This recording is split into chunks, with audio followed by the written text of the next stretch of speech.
من صام رمضان ایمانا واحتسابا غفر له ما تقدم من ذنبه ومن قام رمضان ایمانا واحتسابا غفر له ما تقدم من ذنبه. تو سیام اور قیام جو ہے ان دونوں کا حق ادا ہو جائے. تو یہ ہے شہر رمضان الذی انزل فیہ القرآن هدى للناس وبینات من الہدی والفرقان فمن شہد منکم الشہر فلیصم ومن كان مريضا او على سفر فعدة من ايام اخر يريد الله بكم اليسر ولا يريد بكم العسر ولتكملوا العدة ولتكبروا الله على ما هداكم ولعلكم تشكرون. اب جو آخری لفظ ہے لعلکم تشکرون، اب اس کی وضاحت سمجھ. اور رمضان کے یہ دو پروگرام جب پیرلل ہو جائیں گے، جب دونوں کی پابندی کی جائے گی تو اس کا حاصل کیا ہے؟ اس بات کو سمجھنے کے لیے سب سے پہلے آپ اس کو سمجھیے کہ جسے ہم خود ہی کہہ رہے تھے، جسے ہم سیلف کہہ رہے تھے، اپنی انا کو مضبوط کرنا، سیلف کنٹرول، ایگو جو ہے وہ پوری طرح قابو یافتہ ہو اِن اور لیبیڈو پر، اصل میں اس سے مراد کیا ہے؟ اس پر میں نے تفصیل سے بحث کی ہے عظمت صوم نامی اپنے کتاب سے. ویسے یہ ہے کہ وہ مشکل ہے، ذرا فلسفیانہ اس کا انداز ہے، لیکن یہ ہے کہ وہی باتیں آسان الفاظ میں. دوسرا کتاب چاہے عظمت سیام و قیام رمضان مبارک، وہ آسان ہے، اگرچہ یہ دونوں بہت ہی محدود تعداد میں ہمارے پاس ہیں، لیکن یہ کہ میں نے ذکر کر دیا، جو حضرات لینا چاہیں وہ لے لیں. لیکن یہ ہے کہ اس میں اصل پس منظر کیا ہے. دیکھیے ہمارا جو وجود ہے انسان کا، یہ کمپوزٹ ہے، مرکب ہے. ہمارے دو وجود ہیں جو جوڑ دیے گئے. کیسے جوڑ دیے گئے ہم نہیں جانتے، لیکن ہے دو وجود. ایک وجود حیوانی ہے، میں نے عرض کیا تھا پہلے ہی، ہر انسان ایک حیوان بھی ہے مکمل، سارے حیوانی طاقتیں ہمارے اندر.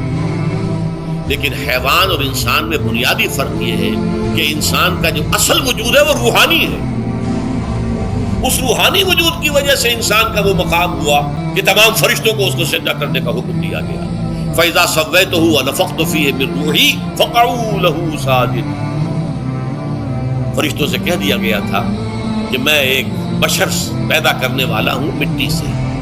جب میں اسے پیدا کر لوں اور اس کی ناک پلک سوار دوں، دو پلک درست کر دوں، تو پھر اس کے سامنے اور اس میں اپنی روح میں سے پھونک دوں تو گر پڑنا اس کے سامنے سے. حیوان انسان اور انسان روحانی یہ دونوں مل کر اب آدم بنے. نمبر 2، اس حیوان انسان کا وجود زمین سے ہے، مٹی سے پیدا کی، مٹی سے، گارے سے، طین لازم سے، چپچکانے والے گارے سے، وہ جس میں کہ بدبو پیدا ہو جائے، یہ ساری باتیں کہی گئی ہیں. اور سائنس بھی کہتی ہے مٹی سے پیدا ہوا. کیسے پیدا ہوا اس میں اختلاف ہے، لیکن یہ کہ ہے مٹی ہماری اوریجن. قرآن بھی کہتا ہے اور سائنس بھی کہتا ہے. اور ہمارے وجود کو جب وہ تھک جائے، مزمحل ہو جائے، اس کی انرجی کم ہو جائے، تو اس کے لیے جو غذا ہے، جو تقویت ہے، وہ بھی ساری زمین سے آ رہی ہے. آپ نے پھل کھائے، آپ نے گندم کھائی، آپ نے چاول کہاں سے آ رہے؟ اچھا بکری کا گوشت کھایا تو بکری کا گوشت کس چیز سے بنا ہے؟ اس نے گھاس کھائی ہے، اس نے پتے کھائے ہیں، وہیں سے تو بنا ہے. الٹیمیٹ سورس آپ کے وجود حیوانی کے لیے جو آ رہی ہے وہ زمین ہے. وجود روحانی کو بھی تقویت کی ضرورت ہے، وہ بھی مزمحل ہوتی ہے، کمزور ہو جاتی ہے. خاص طور پر جب کہ وجود حیوانی کا اس پر غلبہ ہو جائے، تب تو یوں سمجھیے کہ وہ بالکل بے ہوش ہو کر موت کے قریب پہنچ جاتا ہے. اس کی تقویت، اس کی غذا وہیں سے آئی ہے جہاں سے روح آئی.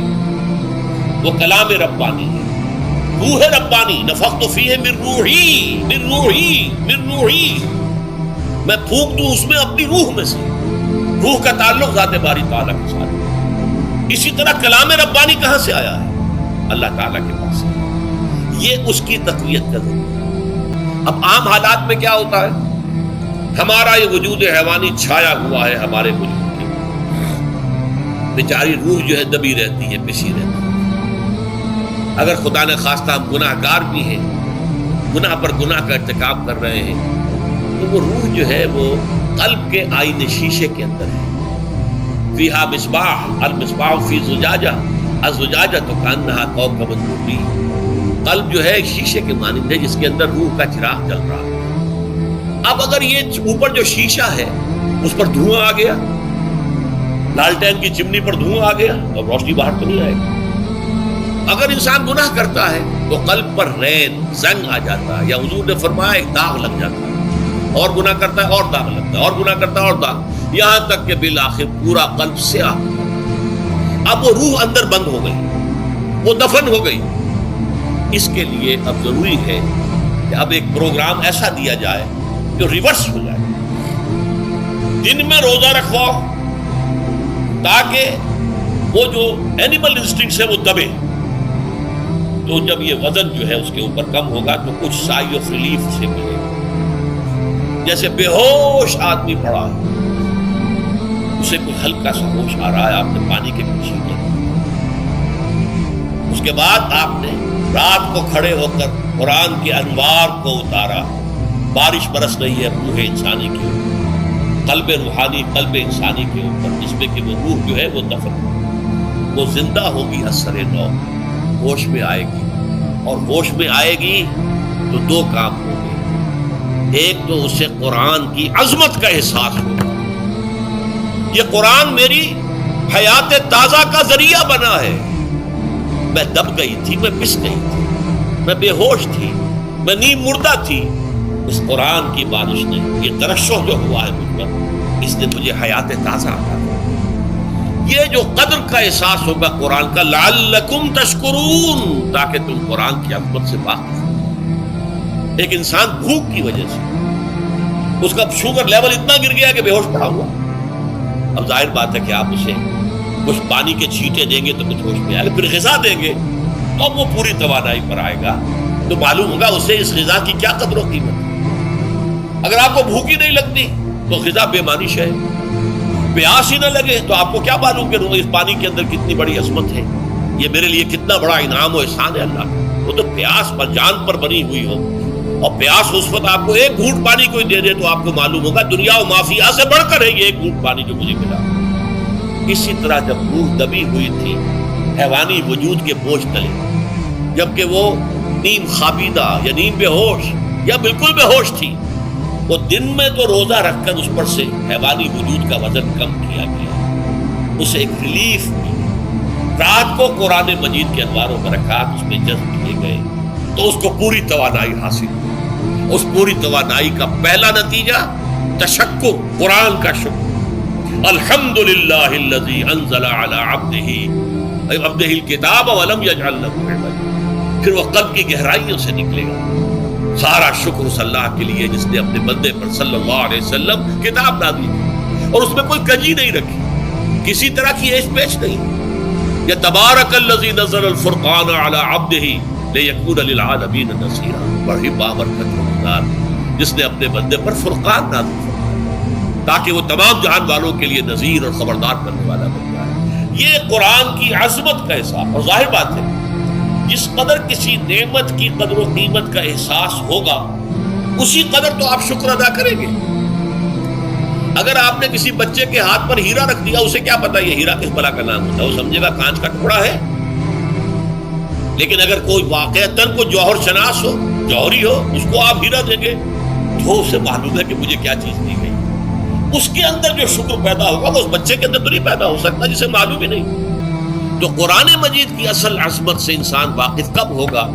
جبکہ اس کے ذریعے سے اس کی روح کو ایک حیات تازہ مل جائے اور اس طرح وہ پروگرام ریورس ہو جائے جو عام طور پر چل رہا تھا، ساری توجہ اپنے جسم پر، اس کے تقاضوں پر۔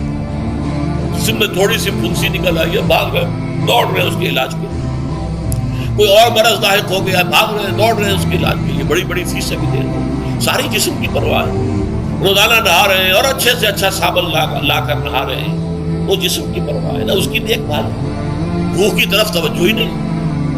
یہ ہے وہ بات جو کہی گئی ہے سورہ حشر میں، جسے علامہ اقبال نے پھر اپنے فلسفہ خودی کی اساس اور سورس قرار دیا، وَلَا تَكُونُوا كَالَّذِينَ نَسُوا اللَّهَ فَأَنسَاهُمْ أَنفُسَهُمْ أُولَٰئِكَ هُمُ الْفَاسِقُونَ۔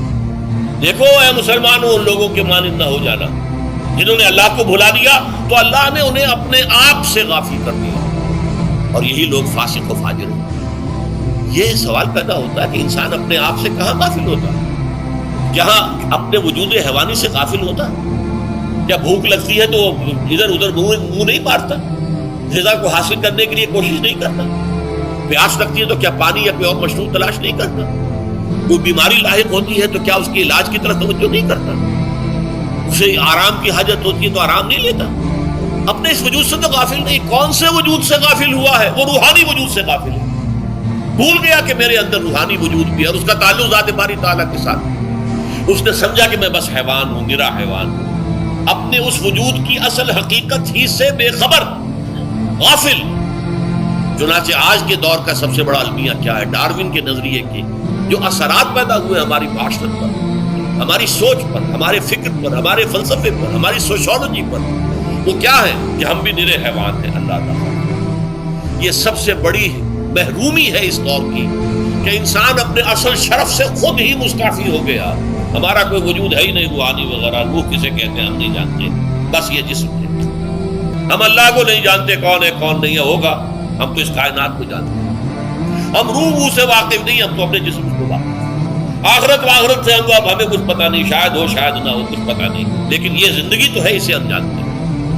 یہ ہے آج کے انسان کا سب سے بڑا حل، اور یہ ہے ماس اسکیل کے اوپر ارتداد. ذہنی طور پر مرتد ہو چکے ہیں انسانوں کی عجیب اکثریت مرتد ہو چکی ہے. یہ ہے در حقیقت کہ روزہ جو ہے اس پروگرام کو آ کر ریورس کرتا ہے. دن میں کھانے پینے، جنسی تقاضے پر پابندی، وہ وجود حیوانی کا وزن کچھ کم، روح جو دبی ہوئی تھی یا سسک رہی تھی یا بے ہوش تھی یا مردہ تھی، اسے کچھ ریلیف ملا. اب اس کے اوپر قرآن مجید کے تیرے ضمیر پہ جب تک نہ ہو نزول کتاب، گرہ کشا ہے نہ راضی نہ صاحب کشاف، ہمارے دلوں کے اوپر بارش ہو رہی ہے انوار قرآنی کی. وہ ظاہر بات ہے کہ بغیر سمجھے تو نہیں ہوگی بارش، وہ تو آپ کچھ سمجھ رہے ہوں گے تو بارش ہوگی. ورنہ تو یہ ہے کہ ٹھیک ہے، میں پہلے بھی عرض کر چکا ہوں، آپ کو ثواب تو ملے گا، لیکن یہ ہے کہ وہ اصل مقصد قرآن کی عظمت کا قلب کی گہرائیوں سے اعتراف جو ہے، اور اس پر اللہ کا شکر تو ادا ہوگا. لعلکم تشکرون، جبکہ قرآن مجید جو ہے آپ کے قلب کے اوپر نازل، اس کا مفہوم نازل. اچھا، اس کا دوسرا نتیجہ کیا نکلتا ہے؟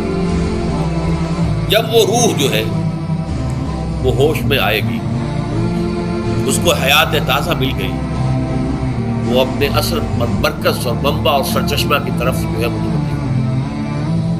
عربی زبان کا ایک مقولہ ہے، کل شیء یرجع الی اصلہ، ہر شے اپنی اصل جڑ کی طرف جو ہے لوٹتی ہے. ہمارا وجود حیوانی زمین سے زمینی کی طرف لوٹتا ہے، یعنی مرنے کے بعد زمینی میں چلا جائے گا. اور نمبر 2، دنیا میں بھی زمینی خواہشات، زمینی تمنائیں، آرزویں وہ ہیں. وَلَٰكِنَّهُ أَخْلَدَ إِلَى الْأَرْضِ، جیسے کہ سورہ وہ کہا گیا ہے بلعام بن باعورہ کے بارے میں سورہ اعراف کو، تو زمین ہی کی طرف دھنستا چلا گیا. ہماری روح کا منبع اور سرچشمہ ذات باری تعالیٰ ہے، وہ امر رب ہے، لہذا فوراً انسان اپنے رب کی طرف یہ اللہ کی طرف متوجہ ہو جانا اور پھر اس سے ہم کلام ہونا اور اس سے دعا کرنا، یہ ہے روزے کا اصل مقصد. جب صیام اور قیام رمضان مبارک کا دوہرا پروگرام ہوگا تو روح انسانی یا انسان کا حیوانی وجود اپنے مرکز کی طرف مائل پرواز کا حسن، اس کو کہہ لیجئے اپنے مرکز کی طرف مائل پرواز ہے روح، ہر شے اپنے اصل کی طرف واقع. لہذا یہ اللہ کی طرف متوجہ، یہ اللہ تعالیٰ کی طرف متوجہ ہونے کا معاملہ دنیا میں رہا ہے کہ لوگ کئی جنگلوں میں جا کر تپسیاں کر کے، غاروں میں بیٹھ کے، بڑی بڑی ریاستیں کر کے کیا چاہتے تھے؟ مجھ کو ہے تیری جستجو، مجھ کو تیری تلاش، خالق میرے کہاں ہے تو، مجھ کو تیری تلاش.